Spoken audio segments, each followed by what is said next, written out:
Saat kamu sedang melayang-layang di ruang angkasa, gak akan ada yang bisa mendengar bisikan, ucapan, atau bahkan jeritan histerismu di dekat asteroid raksasa yang melesat ke arahmu. Gak cuma karena kamu jauh dari bumi, tapi suara hanya bisa merambat melalui medium. Sederhananya, suara merupakan getaran molekul dan atom melalui medium, seperti air atau udara. Saluran telinga kita kemudian akan menangkap gelombang suara dan menyalurkannya ke gendang telinga. Getaran yang kita terima diubah menjadi sinyal listrik dan kemudian otak bisa memahaminya. Frekuensi suara yang bisa kita dengar berkisar antara 20 sampai 20 ribu Hz dan lajunya 4 kali lebih cepat saat merambat di air karena molekulnya lebih berdekatan daripada di udara. Tapi, suara juga akan merambat lebih cepat melalui baja daripada air dan udara.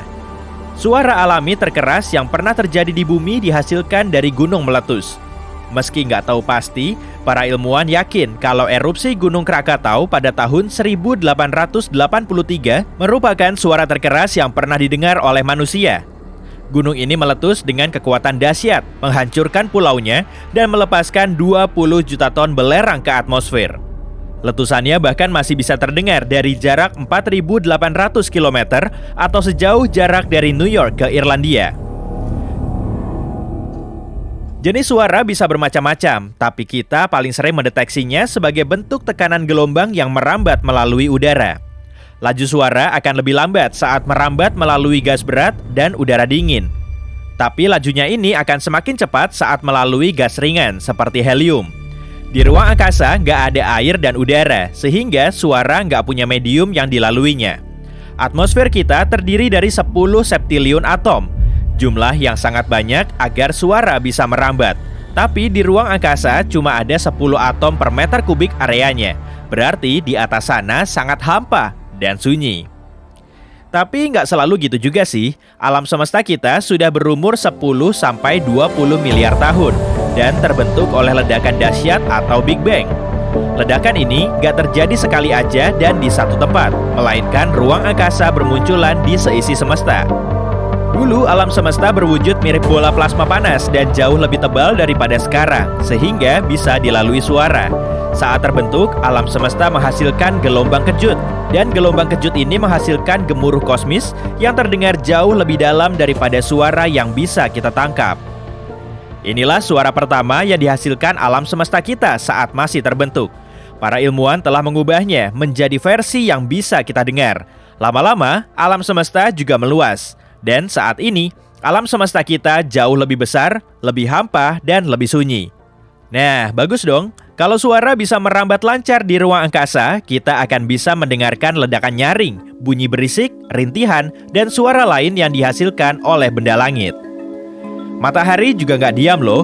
Di situ terjadi getaran yang dihasilkan oleh gelombang, erupsi, dan aktivitas lain. Matahari menghasilkan banyak sekali energi bunyi. Wujudnya seperti denyut jantung yang berdetak pelan. Dengan fenomena ini, para peneliti bisa mengamati proses terjadi di dalam matahari serta memahami lapisannya. Kalau saja kita bisa mendengar langsung suaranya, seakan-akan seperti ada jackhammer setiap waktu. Jika kamu dan temanmu menapaki di permukaan bulan, kalian gak akan bisa saling mendengar. Di sana gak ada udara dan suara, tapi bulan masih bisa menghasilkan suara. Saat pesawat luar angkasa pertama kali mendarat di bulan, tabrakannya kemudian menimbulkan gempa bulan. Para ilmuwan bisa mengukur getaran yang melewati bulan untuk mencari tahu struktur dalamnya. Mereka kemudian bisa tahu kalau getaran yang dihasilkan rupanya bisa bertahan lama, bahkan lebih lama daripada getaran di bumi. Gempa bulan ini seakan-akan menghasilkan bunyi lonceng. Saat ada gempa bumi, kelembapan tanahnya berfungsi seperti spons. Materi ini menyerap energi gelombang yang menyebar sampai efeknya berakhir. Karena itulah air bisa menghentikan gempa bumi. Permukaan bulan sangat kering, lebih mirip seperti batu padat. Meski kekuatan gempanya nggak seberapa, di sana nggak ada air yang bisa menghentikannya. Akibatnya, getaran gempa ini terus berlangsung sampai lama. Batu padat juga bisa menghentikannya sih, saat getarannya juga berhenti. Oke deh, yuk kita cari tahu proses terdengarnya suara di planet lain. Neptunus, Uranus, dan Saturnus sebagian besarnya terdiri dari helium dan hidrogen. Gas ini lebih ringan daripada atmosfer bumi. Jadi, suaramu di sana akan bernada lebih tinggi. Tapi tiap planet punya lapisan yang bisa menghasilkan suara berlainan. Di Neptunus sangat suram. Di Uranus ada awan metana beku, terbuat dari gas dan punya partikel es di atmosfernya. Saturnus, raksasa gas yang diterpa badai dahsyat.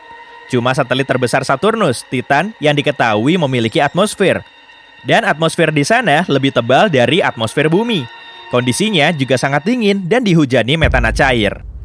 Pada tahun 2005 lalu, para peneliti mengirim pesawat luar angkasa Huygens yang berhasil merekam audio suara angin yang memukau, tapi jaraknya miliaran kilometer dari Titan.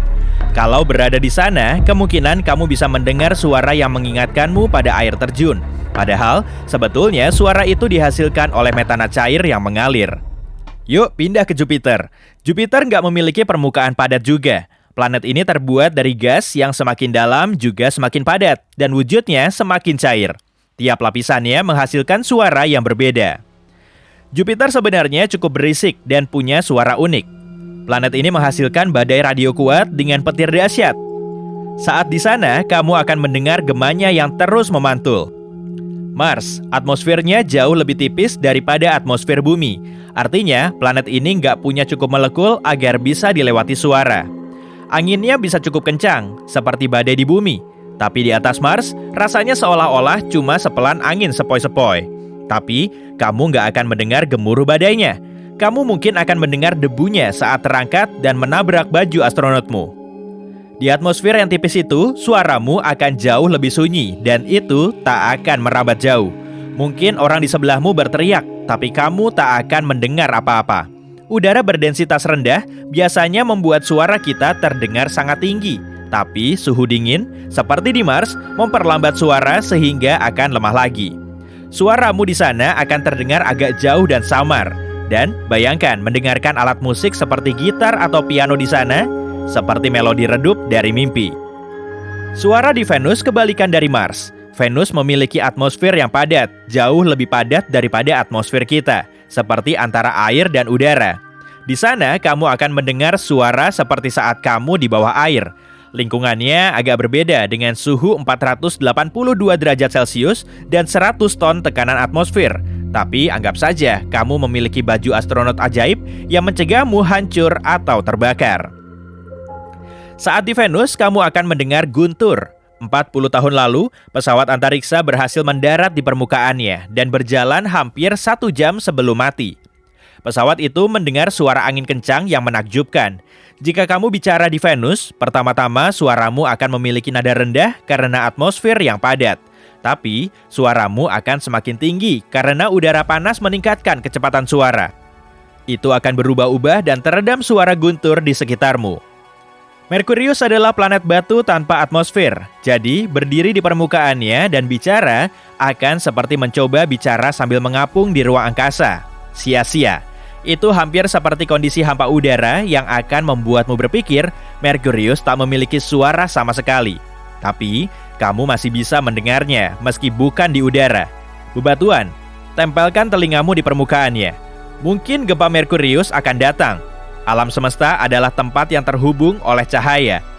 Cahaya bisa merambat kemanapun dari titik manapun di ruang angkasa, tapi tidak dengan suara. Jadi, kita tak hanya memiliki planet yang mendukung kehidupan, tapi juga memberikan beragam suara. Bahkan, tanpa kita, tempat ini tak akan sunyi.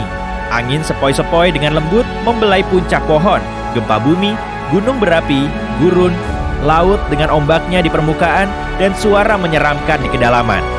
Di atas sana, misteri yang sunyi, tapi di bawah sini, keajaiban.